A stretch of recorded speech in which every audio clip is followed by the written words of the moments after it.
Race and fall क्या होता है? भोजपुरी के पावर स्टार जाने वाले हैं और कई भाई लोग ऐसे हमारे हैं जो उनको नहीं पता होता है रेस एंड फॉल क्या होता है।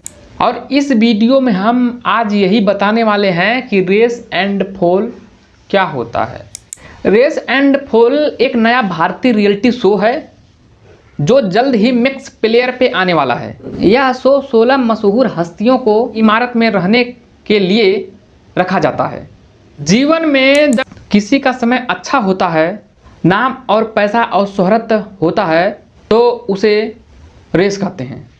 जब वही चीज़ें धीरे धीरे चली आती है, जब इंसान का गिरावट आ जाता है तो उसे ही फॉल कहते हैं। जैसे कि शेयर मार्केट के ले लो, बिजनेस में शेयरों की कीमत ऊपर और नीचे होती रहती है, उसे भी रेस एंड फॉल कहते हैं।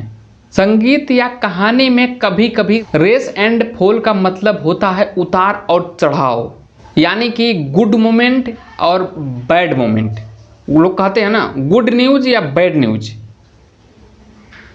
जो गुड न्यूज हुआ वो रेस हो गया, जो बैड न्यूज हुआ वो फॉल हो गया। समझ रहे हो? खैर आप लोग पूरी अच्छी तरीके से समझ गए होंगे।